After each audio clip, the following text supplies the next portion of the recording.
Hello students, I am Kunal दुआ from इकोविजनर and आज हम स्टार्ट करते हैं हमारी second book Indian economic development. तो इसका चैप्टर 1 है आज जो हम स्टार्ट कर रहे हैं। तो देखो, ये बुक जो है इसमें थ्योरी कंसेप्ट्स हैं सारे ही। जैसे हमारी मैक्रो में तो डायग्राम्स थे, लॉजिक्स थे, इस टाइप की चीज़ें थी। इसमें समझने वाला पार्ट, लॉजिकल पार्ट थोड़ा कम है और थ्योरी की बातें ज़्यादा हैं। तो इसीलिए अगर सारे पॉइंट्स मैं इधर वाइट बोर्ड पे लिखता हूँ फिर तो बहुत टाइम लग जाएगा इसमें।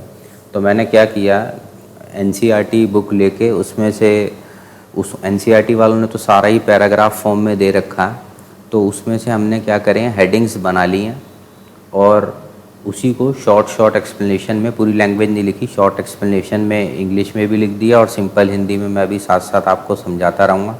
तो आप लोग पॉज करके साथ साथ अपना नोट्स अपने बनाते रहो इसके, और पेपर में भी अपना इसी से पढ़ लिया। उसके बाद चाहे दूसरी कोई भी बुक या स्टडी मटेरियल उठाना, फिर आपको बिल्कुल आसान लगेगा। नहीं तो रटने वाला काम देख के कई लोग परेशान भी हो जाते हैं ज़्यादा। तो साथ साथ जो मैं सिंपल तरीके से समझाऊंगा वो देखते जाओगे तो प्रॉब्लम नहीं होगी। क्वेश्चन आंसर फॉर्मेट में सारी ये मैंने पीपीटीज बनाई हैं, तो आपके लिए काम ईजी हो जाएगा। तो स्टार्ट करते हैं। पहला क्वेश्चन बड़ा ही बेसिक क्वेश्चन है, इंडियन इकॉनमी ब्रिटिश रूल से पहले कैसी थी। तो बहुत ही अच्छा था, हमारा इंडिपेंडेंट इकॉनमी थी। मैन्युफैक्चरिंग हमारे यहाँ अच्छा होता था, हैंडीक्राफ्ट में कॉटन, सिल्क, ये काम अच्छा था। प्रीशियस स्टोन्स का अच्छी क्वालिटी का हमारा काम होता था। और जितने भी हमारे देश से एक्सपोर्ट होते थे बाहर, उसके अंदर बड़ा ही अच्छी क्वालिटी का रॉ मटेरियल यूज़ होता था। और जो हमारे क्राफ्ट्समैन थे उनका काम का जो क्वालिटी का लेवल था वो भी बहुत अच्छा था। तो ये सारी बातें थी, यानी बिल्कुल अच्छा था हमारी इकॉनमी ब्रिटिशर्स के आने से पहले। इकॉनमी का मतलब होता है बिज़नेस, और जो काम होते हैं, इकोनॉमिक एक्टिविटीज़ होती हैं, तो वो एकदम अच्छी चल रही थी हर एरिया में। मैन्युफैक्चरिंग, हैंडीक्राफ्ट या ये सिल्क, टेक्सटाइल, तो ये मोटी मोटी बातें आपको ध्यान रखनी है कि एकदम सही था सारा। अब आगे बढ़ते हैं। कहता है सेकंड क्वेश्चन, एग्रीकल्चर का क्या हाल था इंडिपेंडेंस के टाइम। पहले तो था, उससे पहले, ब्रिटिश रूल से पहले। अब हम बात कर रहे हैं इंडिपेंडेंस के टाइम की, या इसको हम बोलते हैं कॉलोनियल पीरियड, यानी जो ब्रिटिशर्स का टाइम पीरियड था उस टाइम की, जब वो गए थे यहाँ से और हम आज़ाद हुए थे, इंडिपेंडेंट हुए थे। तब हमारी एग्रीकल्चर प्रोडक्टिविटी बहुत कम क्यों थी, ऐसा पूछ सकते हैं, या क्या हालत थी हमारी एग्रीकल्चर की, वो है क्वेश्चन। तो ये भी बेसिक बातें हो सकता है आपने छोटी क्लासेस में भी पढ़ी हों। तो जो हमारी लैंड सेटलमेंट पॉलिसीज़ थी या ज़मींदारी सिस्टम था वो बहुत ख़राब चल रहा था, क्योंकि ज़मींदार लोग क्या करते थे, जो हमारे फार्मर्स थे उनसे काफ़ी ज़्यादा हाई रेंट लेते थे कि भाई हम तुम्हें खेती करने की परमिशन दे रहे हैं, हमारे खेतों पे तुम करो, और बदले में हमें रेंट चाहिए। पर वो बहुत ज़्यादा था, प्रोडक्शन चाहे कम क्यों ना हो पर उनको रेंट बहुत ज़्यादा अपना चाहिए होता था। तो इससे कल्टीवेटर्स को, यानी किसानों को लगता था यार फ़ायदा क्या है, मेहनत इतनी करो और सारा का सारा तो हमें रेंट में ही देना पड़ता है। तो मोटिवेशन नहीं हो रही थी अंदर से, एक जैसे एक मोटिवेशन आती है कि मैं मेहनत करूं मुझे कुछ मिलेगा, तो ऐसा किसानों को कुछ नहीं था, क्योंकि ज़मींदारी सिस्टम बड़ा ख़राब था। सेकंड, इरिगेशन की फैसिलिटीज़ नहीं थी, मॉनसून के ऊपर ही डिपेंडेंट थे, और ब्रिटिशर्स ने कोई इतनी खास एफर्ट्स भी नहीं दिखाए कि हम इरिगेशन इंडिया की फैसिलिटी अच्छी बढ़ाएं। तो इसलिए भी हमारी प्रोडक्टिविटी एग्रीकल्चर की कम थी। और देखते हैं प्रॉपर इनपुट्स, यानी जो अच्छे रॉ मटेरियल है, अंदर इनपुट्स हैं, सीड्स हैं, फर्टिलाइज़र हैं, ऐसा कुछ हमें सिस्टम, टेक्नोलॉजी, मशीनें, कुछ भी इनपुट्स जो चाहिए खेती के लिए वो नहीं थे हमारे किसानों के पास। तो इसलिए प्रोडक्टिविटी यानी प्रोडक्शन कैपेसिटी वो हमारी कम ही थी। फोर्थ, इन्वेस्टमेंट के लिए फार्मर के पास कोई पैसा नहीं था।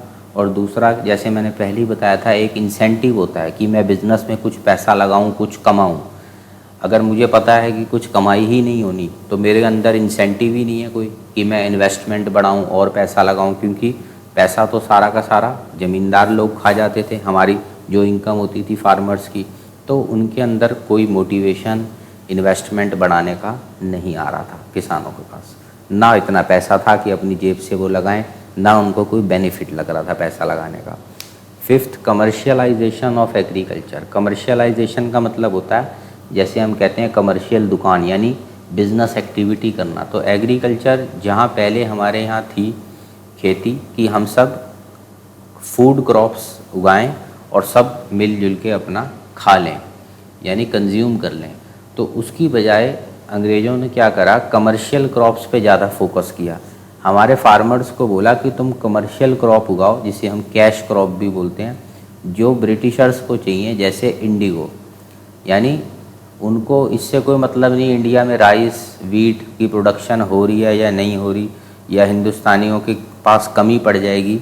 तो उन्होंने हमारे जो किसान थे, जो चावल गेहूँ ये उगा रहे थे, उनके ऊपर प्रेशर क्रिएट किया कि वो ये ना उगा के ऐसे क्रॉप्स उगाएं जिन्हें हम बोलते हैं कमर्शियल क्रॉप्स, यानी जो मार्केट में अब्रॉड में फटाफट बिकें या ब्रिटिश इंडस्ट्रीज़ के काम आए। तो इस चक्कर में अभी हम आगे पढ़ेंगे, इंडिया में प्रॉब्लम और होगी, शॉर्टेज और होगी खाने पीने की, क्योंकि किसानों को ज़बरदस्ती खाने पीने वाली चीज़ों से हटा के उन क्रॉप्स की, उन एरियाज़ की तरफ डाइवर्ट कर दिया जहाँ पे अंग्रेज़ों को ज़्यादा बेनिफिट हो या उनकी इंडस्ट्रियों को फ़ायदा हो। तो इस कमर्शियलाइजेशन से हमारे जो फूड क्रॉप्स थे, राइस वीट, इन सब की प्रोडक्शन कम हो गई और बाकी कैश क्रॉप्स जो अंग्रेज़ों को फ़ायदा दें उनकी प्रोडक्शन बढ़ गई। तो ये थी हमारी एग्रीकल्चर की हालत। इसका एक शॉर्टकट बना रखा है हमने, PIIC, पिक करके शॉर्टकट बना सकते हो। P यानी पॉलिसियाँ जो ज़मींदारी वाली थी वो ख़राब थी, I इरिगेशन फैसिलिटी नहीं थी, I अगला इनपुट्स प्रॉपर नहीं थे, फिर इन्वेस्टमेंट के लिए कोई इंसेंटिव नहीं था, और C कमर्शियलाइजेशन करवा दिया था अंग्रेज़ों ने। आगे देखते हैं क्वेश्चन 3, इंडस्ट्रियल सेक्टर की क्या हालत थी at the time of independence. या इसको घुमा के पूछा जा सकता है कि जो ब्रिटिशर्स थे, उनकी जब वो लास्ट में गए या उनके टाइम पीरियड का जो लास्ट का टाइम था, तब क्या क्या कमियां थी हमारी इंडस्ट्रियल पॉलिसी में, या क्या वो गड़बड़ करके चले गए हमारी इंडस्ट्रियल सेक्टर के साथ। तो पहला जो उन्होंने मेन गड़बड़ करी उसका नाम है सिस्टमैटिक डी इंडस्ट्रियलाइजिंग। अब देखो, सबको ही पता है, तुम्हें भी पता ही होगा, अंग्रेज आए थे तो अपने फ़ायदे के लिए ही आए थे, हमारे फ़ायदे के लिए तो वो आए नहीं थे। तो उन्होंने क्या करा, हमको एक रॉ मटेरियल का एक्सपोर्टर बना दिया। यानी यहाँ से सारा रॉ मटेरियल जाएगा ब्रिटेन में, और ब्रिटेन में माल बनेगा, और उसके बाद वो हम लोगों को ख़रीदना पड़ता था ज़बरदस्ती। यानी इंडिया बन गया, जैसे सिंपल करके ऐसे बोल सकते हो, कॉटन जो रॉ मटेरियल है वो तो यहाँ से जाएगा ब्रिटेन, और वहाँ कपड़ा बनेगा, और हमें फोर्स किया जाता था कि हम वही कपड़ा महंगे रेट पे ख़रीदें। यानी अपना फ़ायदा करवाने के चक्कर में उन्होंने हमारा सारा बिज़नेस ख़राब कर दिया। हमसे सिर्फ रॉ मटेरियल के बिज़नेस में हमें रखा और फिनिश्ड गुड्स यहाँ नहीं बनने दिए। ऐसा पर्पस इसलिए था उनका, ताकि ब्रिटेन की फैक्ट्रियाँ जो फिनिश्ड गुड्स बना रही हैं, जैसे कपड़ा, शर्ट, ये सब, उनका बिज़नेस अच्छा चलता रहे। तो ये आपको ध्यान रखना है, सिस्टमेटिक डी इंडस्ट्रियलाइजिंग इम्पॉर्टेंट चीज़ है। 2 स्टेप्स हमें बना दिया, रॉ मटेरियल का एक्सपोर्टर, यहाँ से रॉ मटेरियल एक्सपोर्ट होता था ब्रिटेन, और फिनिश प्रोडक्ट का इंडिया को बना दिया इंपोर्टर, वहाँ से आता था महंगे रेटों पे। तो हमारा सारा यहाँ का बिज़नेस फिनिश गुड्स का फ्लॉप कर दिया, ऊपर से सारा पैसा हमारा इंपोर्ट में बर्बाद भी कर दिया, क्योंकि हमारे पास कोई और ऑप्शन ही नहीं बचा था। फिनिश गुड्स कपड़ा अब हम कहाँ से लेते, तो वो ब्रिटेन से ही आता था, ज़बरदस्ती थी, हमें लेना ही लेना था।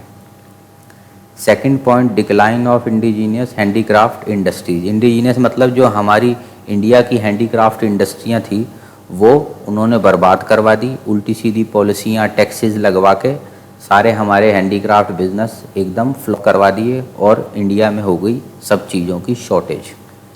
तीसरा, मोर इम्पोर्ट्स। जैसे कि मैंने पहले ही बोला था, डी इंडस्ट्रियलाइजिंग करना यानी हमारी फैक्ट्रियों को ख़राब करना के पीछे एक पर्पज़ यही था कि हम सिर्फ इंपोर्ट्स के भरोसे ही बैठ जाएं, हमारे यहाँ कोई ज़्यादा माल इंडिया में ना बने, और अंग्रेज़ों की वहाँ ब्रिटेन में कंपनियाँ अच्छी चलें। तो हमारी जितनी भी डिमांड थी, more demand of Indian consumer market, यानी हमारी डिमांड हमारी फैक्ट्रियों से पूरी नहीं करवा रहे थे, वो बाहर से अपने ब्रिटेन से माल मंगवा के हमें ज़बरदस्ती लेने पड़ते थे, यानी इंडिया का इंपोर्ट बढ़ रहा था। फोर्थ, मॉडर्न इंडस्ट्रीज़ जो एक देश में होनी चाहिए वो हमारे देश में उन्होंने नहीं बनवाई। सिर्फ कॉटन की, जूट की, ऐसी छोटी मोटी जो इंडस्ट्रियाँ हैं वो खोल दी। टाटा की खुली थी, वो भी 1907 में, लेट था। और छोटी मोटी थोड़ी बहुत और शुगर पेपर जो इंडस्ट्रीज़ हैं वो आई थी, वो भी अराउंड सेकेंड वर्ल्ड वॉर 1940 के आसपास आई थी। यानी कोई बहुत बड़ा रोल नहीं था इंडिया में इंडस्ट्रीज़ का। फिफ्थ, कैपिटल गुड्स यानी कि मशीनें बनाने वाली जो कंपनियां थी वो भी कुछ ऐसी खास नहीं थी। और अगर जो थोड़ी बहुत इन्होंने बनवा भी दी थी, फ्यू मैन्युफैक्चरिंग यूनिट्स, वो उनसे फ़ायदा हुआ था हमें कम। और जो हमारी अपनी इंडियन इंडस्ट्रीज़ थी जो उन्होंने बंद करवा दी थी, उससे नुकसान हुआ था ज़्यादा। यानी नेट इंडिया को हो गया लॉस। फिर से बोल रहा हूँ, इस लाइन को ध्यान से देखो। फ्यू यूनिट्स जो खुले थे उनसे फ़ायदा तो हुआ कम, और जो इंडियन बिजनेस अंग्रेज़ों ने बंद करवाए थे उससे लॉस हुआ बहुत ज़्यादा। तो नेट इंडिया को लॉस ही हुआ, जिससे हमारी ग्रोथ रेट, अगला पॉइंट, बहुत ज़्यादा कम हो गई। और जीडीपी, वही बात है, जीडीपी की जो वैल्यू है वो भी बहुत कम हो गई। और इंडस्ट्रियल सेक्टर, जीडीपी तो, जब इंडस्ट्रियल सेक्टर एक हिस्सा है जीडीपी में, इंडस्ट्रियल सेक्टर है, प्राइमरी सेक्टर है, टर्शरी सेक्टर है, तो क्योंकि इंडस्ट्रियल सेक्टर की परसेंटेज बहुत ख़त्म हो गई थी, उन्होंने बिज़नेस हमारे कम कर दिए थे, तो जीडीपी में भी जो उसकी कंट्रीब्यूशन की परसेंटेज थी वो कम हो गई, और इससे जीडीपी भी हमारे देश का कम हो गया। सेवन्थ, पब्लिक सेक्टर यानी गवर्नमेंट की जो कंपनियां होती हैं उसका भी कोई ख़ास रोल नहीं था। सिर्फ लिमिटेड एरिया में ही हमारी गवर्नमेंट की कंपनियां थी, गवर्नमेंट सेक्टर काम कर रहा था, जैसे रेलवेज, इलेक्ट्रिसिटी या पावर जनरेशन, और कुछ पोर्ट्स वगैरह, या कुछ और छोटे मोटे डिपार्टमेंट्स। बाकी गवर्नमेंट का ज़्यादा कोई रोल नहीं था देश के कुछ इंडस्ट्रियल एरियाज़ में। तो ये था हमारा क्वेश्चन कि इंडस्ट्रियल सेक्टर की क्या हालत थी। अगला क्वेश्चन फोर्थ है, इंडिपेंडेंस के वक्त फॉरेन ट्रेड यानी इंपोर्ट एक्सपोर्ट्स, इसकी क्या हालत थी, या volume and direction of trade, यानी किसके साथ होता था, कितना ट्रेड होता था, इंपोर्ट एक्सपोर्ट, इंडिपेंडेंस के वक्त क्या पोजीशन। तो पहला, रिस्ट्रिक्टिव पॉलिसीज़, टैरिफ्स इम्पोज, उन्होंने क्या करा, हमारे ऊपर बहुत ज़्यादा टैक्सेस लगा दिए। यानी हमें बनाना चाहा, जैसे मैंने पहले भी बोला था, हमें उन्होंने बना दिया रॉ मटेरियल का exporter, raw material cotton, sugar, Indigo, ये सब, और फिनिश्ड गुड्स का इंपोर्टर।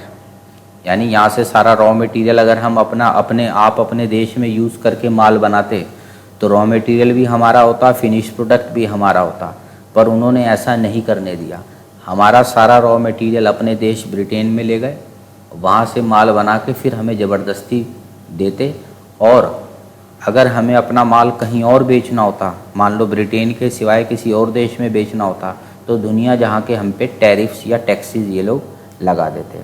और किसी और देश से अगर हमें माल मंगवाना है ब्रिटेन के सिवाय, तो भी इन्होंने टैक्सेस बहुत हाई कर रखे थे, ताकि हमारा बिजनेस सारा ब्रिटेन के साथ ही हो और ब्रिटेन का मैक्सिमम फ़ायदा हो। यही हमारा सेकंड पॉइंट है।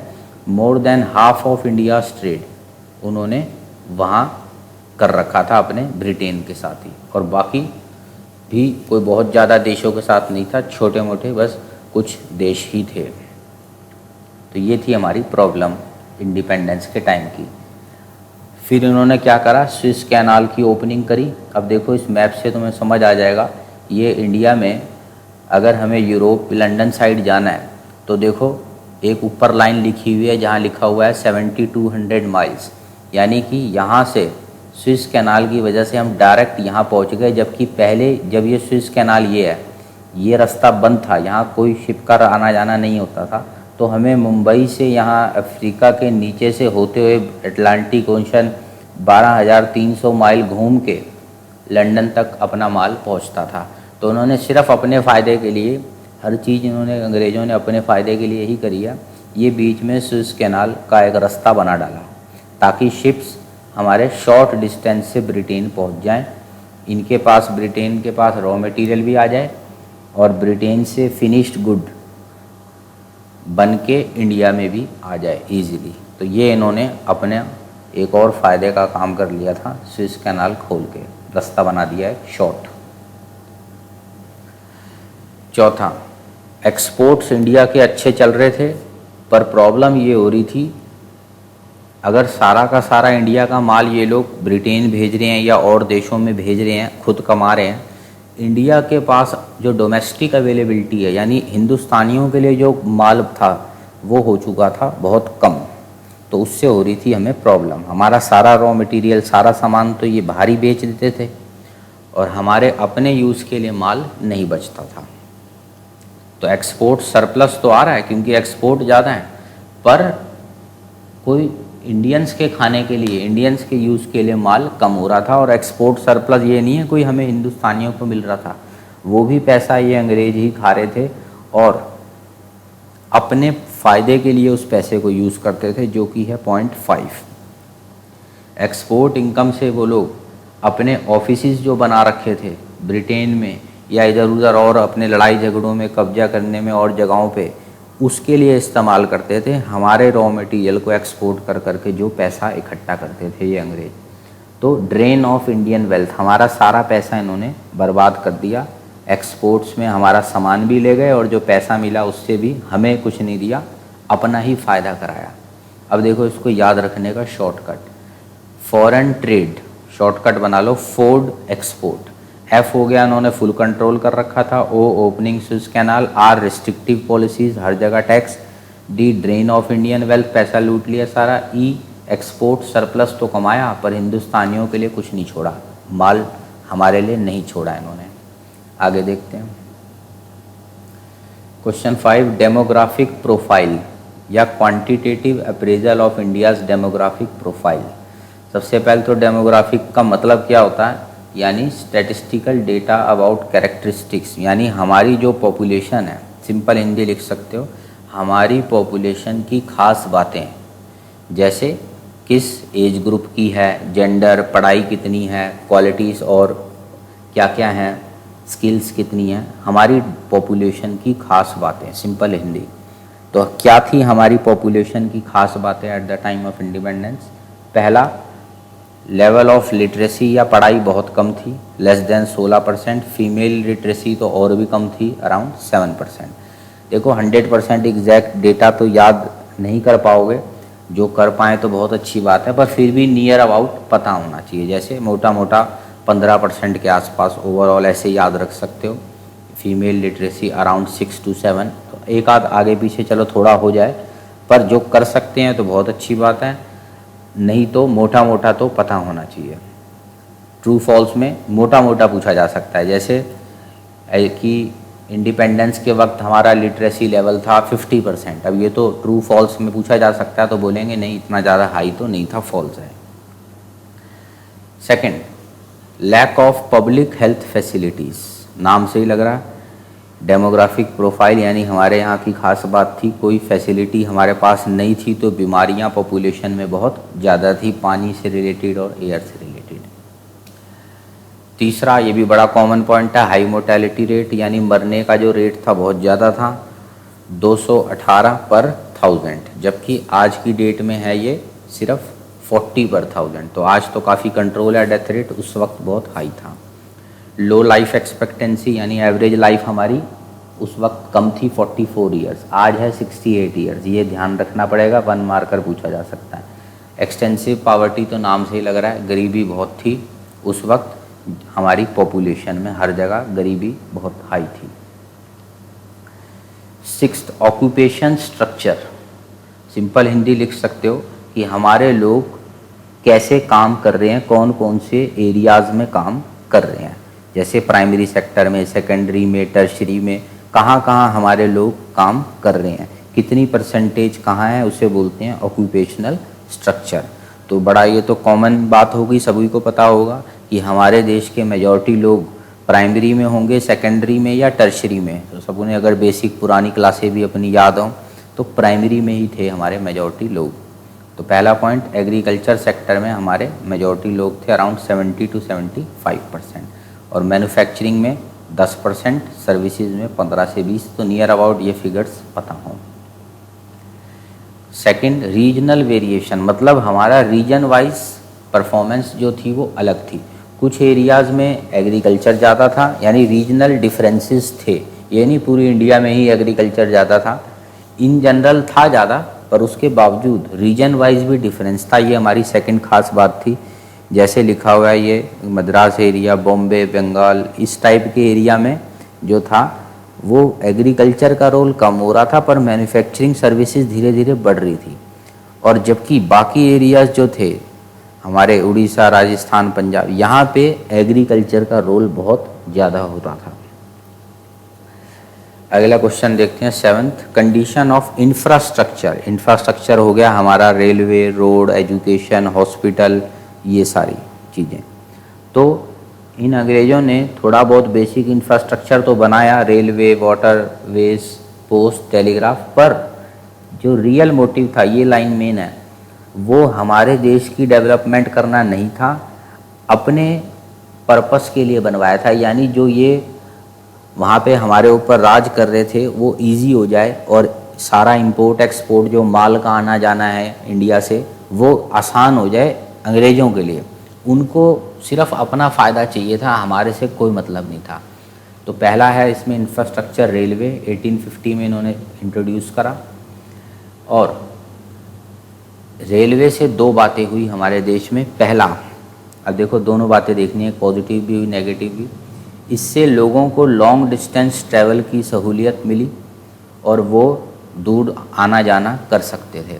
बट इससे, जैसे मैंने पहले बताया, उनकी इंटेंशन कुछ और ही थी। इससे कमर्शियलाइजेशन ऑफ एग्रीकल्चर बढ़ गया। कमर्शियलाइजेशन का मतलब ऐसा माल बनाना जिससे अंग्रेज़ों को फ़ायदा हो, जो वो एक्सपोर्ट कर सकें। और जो हमारे लोगों को खाने के लिए चाहिए वीट, राइस, वो इनका कोई मतलब नहीं था। उससे इनको, अंग्रेज़ों को कोई फ़र्क नहीं पड़ता था कि वो कम हो जाए। इन्होंने हमारे किसानों से ज़बरदस्ती अपने कमर्शियल क्रॉप्स उगवाए और इसके रेलवे के थ्रू ट्रांसपोर्ट करवा के पोर्ट ले गए और पोर्ट से फिर अलग अलग देशों में बेचाए। तो यानी रेलवे बनाने का पर्पस बेसिक इनका अपना ही था। हमारा तो बस थोड़ा सा फ़ायदा हुआ कि चलो हमें कहीं आना जाना करना है लॉन्ग डिस्टेंस, तो वो फ़ायदा होता है इंडियंस को। ज़्यादा फ़ायदा इन्होंने अपना ही करवाया। ये रहा, जैसे मैंने अभी बताया था, सेल्फ सफिशेंसी ख़त्म हो गई। यानी जो हमारे पास गेहूं चावल होता था जिससे हमारा पूरा गांव या इलाका खाना खा लेता था, वो प्रॉब्लम अब हो रही थी कि हम खाना सेल्फ सफिशेंट नहीं हो पा रहे थे, क्योंकि अंग्रेज़ सारा माल अपने फ़ायदे में इस्तेमाल करते थे। तो जितना इंडियन रेलवे से हमें फ़ायदा नहीं हुआ, उससे कई गुना ज़्यादा हमारे देश का लॉस करवा दिया इन्होंने। Second, inland trade and sea lanes, यानी अंदर का पानी के थ्रू रास्ता, समुद्रों के थ्रू रास्ता इन्होंने बनाया, वो भी अपने फ़ायदे के लिए बनाया, जो कि बाद में अनसेटिस्फैक्ट्री या अनइकोनॉमिकल निकला। यानी उससे माल लाने ले जाना इतना महंगा पड़ा कि उसका कोई फ़ायदा नहीं हुआ, क्योंकि मेन पर्पस फिर वही है, हमारा सोच के तो उन्होंने कुछ किया नहीं था। तो वो भी आइडिया इनका बेकार सा ही रहा, कोई ज़्यादा कामयाब इंफ्रास्ट्रक्चर इन्होंने इंडिया को नहीं बनाया। इलेक्ट्रिक टेलीग्राफ का सिस्टम बनाया, पर फिर देखो वही लाइन आ रही है, सिर्फ इसीलिए बनाया ताकि इनको हमारे ऊपर कंट्रोल करने में सहूलियत हो, ये फटाफट अपने मैसेज इधर से उधर भेज सकें, लॉ एंड ऑर्डर अपनी पुलिस को तैयार कर सकें। सिर्फ अपने फ़ायदे के लिए ही ये यूज़ करा इन्होंने, टेलीग्राफ का जो सिस्टम लॉन्च किया था। पोस्टल सर्विसेज भी इन्होंने लॉन्च करी, वो भी पब्लिक को तो बेनिफिट हुआ, पर बहुत लेवल जो था, कवरेज जो थी, उसका एरिया कवर जो हो रहा था उससे वो बहुत कम था, तो कोई ख़ास इंडिया को फ़ायदा नहीं हुआ था उससे। अगला क्वेश्चन है हमारा, इंडिया के सामने क्या क्या चैलेंजेस थे at the time of independence. काफ़ी चीज़ें हमने पढ़ ली, बस समरी बनानी है। सरप्लस लेबर थी, क्योंकि काम तो इन्होंने हमारे सारे बंद करवा दिए थे, लेबर खाली बैठी हुई है। प्रोडक्टिविटी कम है, यानी पर पर्सन जो प्रोडक्शन हो रही थी वो बहुत कम हो रही थी। इंडस्ट्रियल सेक्टर हमारा बर्बाद कर दिया था इन्होंने, फैक्ट्रियाँ फिनिश गुड्स की तो सारी बंदी करवा दी थी हमारी। तो हमें मॉडर्नाइज करना था, डाइवर्सिफाई का मतलब होता है नए नए एरियाज़ खोलना था, क्योंकि बहुत लिमिटेड इंडस्ट्रीज़ थी हमारी, तो हमें उसको बढ़ाना था, एक्सपेंड करना था। और पब्लिक इन्वेस्टमेंट, यानी गवर्नमेंट को उसमें इन्वेस्टमेंट बढ़ानी चाहिए थी, उसकी ज़रूरत थी बहुत। फॉरेन ट्रेड जो था वो भी हमारा बर्बाद था, सिर्फ अंग्रेज़ों के बेनिफिट के लिए, ब्रिटेन के बेनिफिट के लिए ही बनाया गया था, हमें उसको और देशों तक फैलाना था। और कई देशों से जितना हम ज़्यादा एक्सपोर्ट कर सकें उसका हमें कोई प्लान बनाना था। उस वक्त हमारे सामने चैलेंज था ये भी एक, फॉरेन ट्रेड को अपने सही किया जाए। इंफ्रास्ट्रक्चर हमारा कुछ इन्होंने नहीं बनाया था, तो एक टेंशन ये भी थी कि हमें अपना इंफ्रास्ट्रक्चर बढ़ाना है, अपना रेलवे नेटवर्क।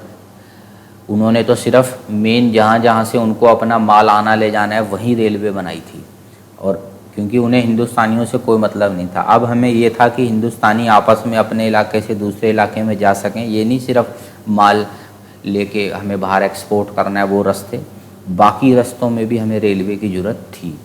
ये भी एक चैलेंज था।